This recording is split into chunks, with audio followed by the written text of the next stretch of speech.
Hello, my name is Navigator, and in today's video I'm going to be showing you what I got in the Atomic Shop this week. If you're new to the channel, this is a series that I do every Tuesday, just going over and showcasing what I picked up this week. Now, a lot of really great stuff in the store this week, and I definitely picked up a lot, and I have a lot to show you. So let me just start right now. The first thing I want to talk about is going to be the new, well, not the new, but the Garahan fucking employee bundle, whatever it is. It was a bundle that I've kind of always wanted, and I recently saw a player wearing the outfit for it, or sorry, from it, so I figured I would pick it up. Okay.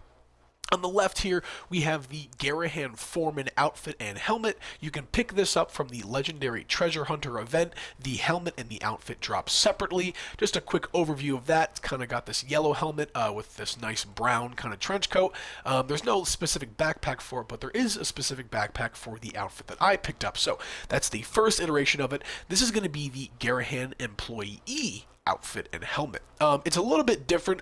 Starting from the bottom, you can see the boots. These ones do kind of have steel toe, but these ones have a more prominent steel toe. And also, the boots look a little bit cleaner. You can see that steel on the front is honestly glistening, and the boots are a different color as well. The jeans are just a tad bit lighter, which I do personally like. And then moving on to the outfit itself, it's exactly the same, just really colored differently. And I do like how you know, kind of the straps in the front are a little bit lighter on this, and the jacket is a little bit darker. It's almost like the opposite of the Garahan Foreman outfit, which is kind of cool. But the number one reason I wanted to pick it up was because of this helmet. I really like the Garahan Foreman outfit. In my own opinion, this is the NCR Ranger helmet of West Virginia. Like, if there was supposed to be a Ranger outfit from Fallout 76, I would 100% say that this is the outfit for it. I just really like it. But I really like the black that this helmet has. It's really cool.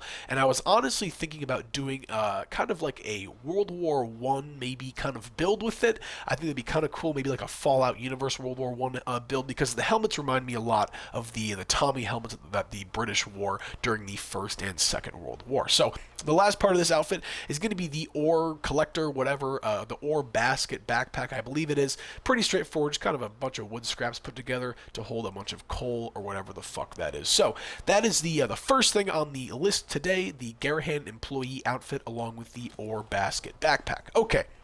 Let's move on to the next thing here, which is just going to be finishing up my plushie collection. They have a bundle in the store today. I think it's called like the Plushie Bundle, some shit like that. And I only had 3 that I was missing. The bundle was like fucking 300 items, so I figured I'd pick it up. And I got the Wavy Willards plushie, which is right here, this little alligator, the Grognak plushie, and the Jackrabbit plushie. The Jackrabbit's okay, but the Grognak one and the Wavy Willards one, sorry, I'm definitely going to be adding to my collection. Well, I'll add all of them to my collection, but these two are really the coolest out of the bunch. So the last thing I can talk about before I get into the real big thing is going to be a bundle that I actually accidentally bought today. It's going to be the Communist Bundle. I was trying to inspect it and see if the handmade skin that came with it was the handmade skin I was looking for, and I pressed A on it and actually bought it. It was only like fucking 700 atoms, although that's kind of a lot. But what I got with it was some other bummy handmade skin, which I don't even feel like showing off, and these 2 communist flags, which honestly are pretty cool.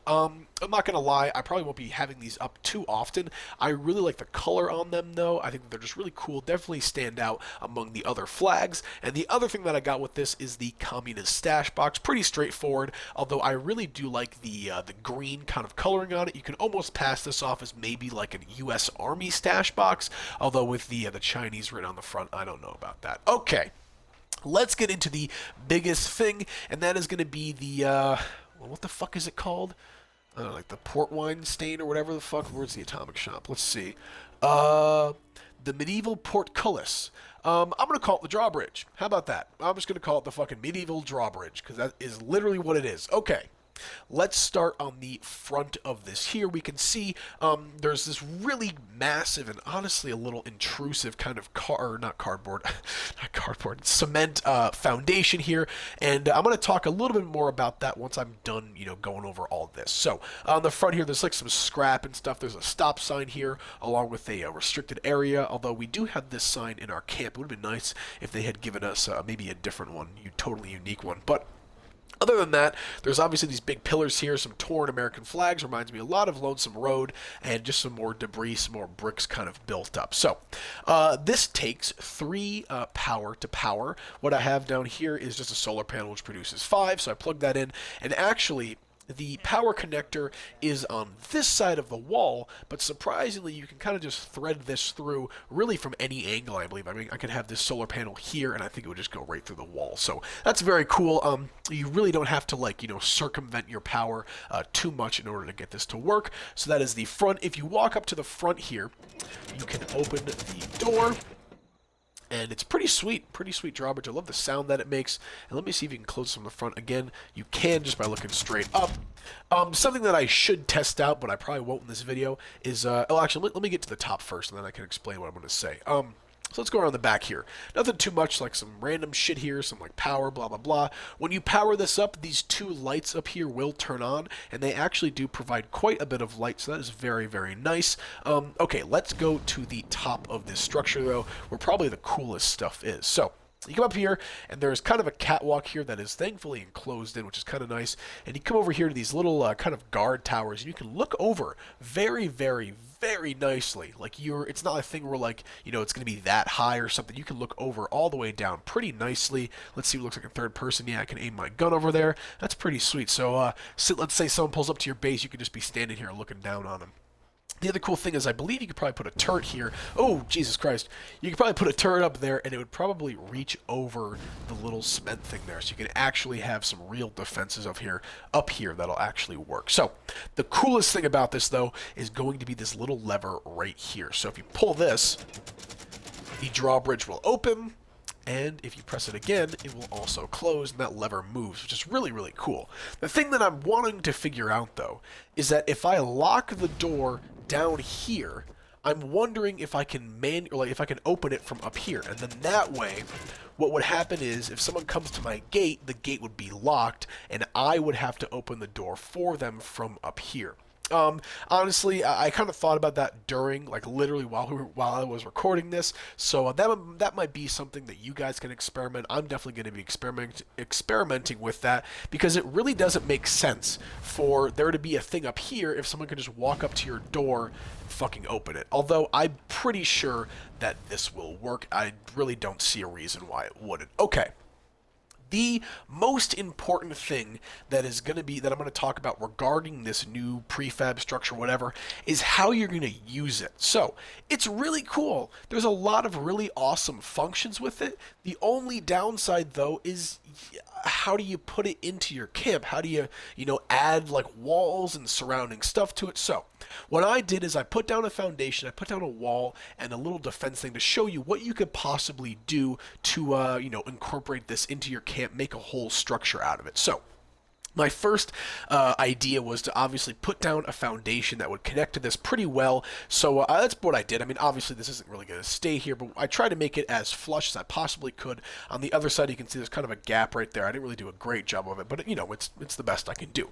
So you can get cement foundations really close to this, almost on the line, almost like it's fucking Lego. The only thing is you can't snap foundations into this. That is the downside, and on top of that, I can have one foundation here, and if I put another one down, the other foundation might come out a little bit on here. So that's something else you're going to have to toy with a little bit is, making sure where you want the foundations, if you want them, jutting out on the left, on the right, or you maybe on both sides, that's totally up to you. Okay, the next thing I did is I was wondering how can I connect this to the rest of my base. So I put down just a random wall here and trying to see how it would connect with the foundation. So, pretend that this cement thing isn't here. This cement thing that I'm aiming at right now is not part of the build. Pretend that is not there.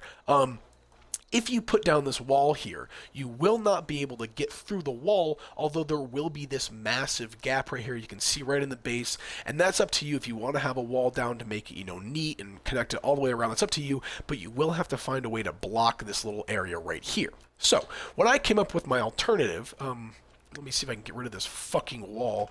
Come on, go into the camp mode. There we go. All right, let me get rid of this. So I put down this large cement barricade thing. It's in the defenses tab if you guys are curious where this is. And these do snap to each other. So if I open up the camp menu again, if the fucking game will let me, Jesus. Where are defenses? Defenses. There they are. Okay.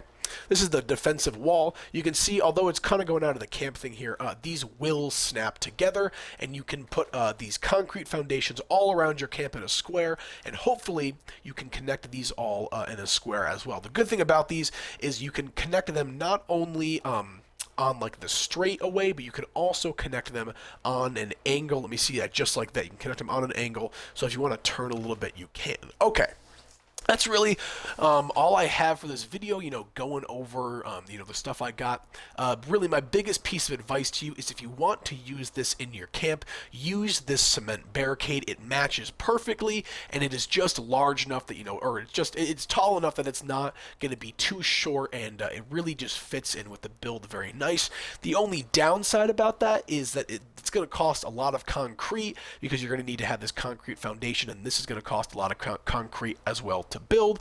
And on top of that, you can only put down a certain amount of these, and on top of that, it's not a wall, so it really might not work as well as walls typically do when you're building your camp. Regardless, I'm going to try to work really hard to do some really awesome builds with this new prefab, whatever the fuck it is, the new drawbridge. And yeah, so hopefully the little experimenting that I do will save you guys some time. Maybe you'll decide to buy this or not because of that. And that's really all I'm trying to do today, is help you guys out, give a review. So if there's something that you guys don't really like, you don't have to buy it. Although I definitely suggest picking this motherfucker up, especially for 700 atoms. That's really, really cheap for something this cool. So that's all I have for you guys today. I know it was a long video, but I had a lot of stuff to show off, and I appreciate you guys watching. My name is Navigator. Have a nice day. Take care.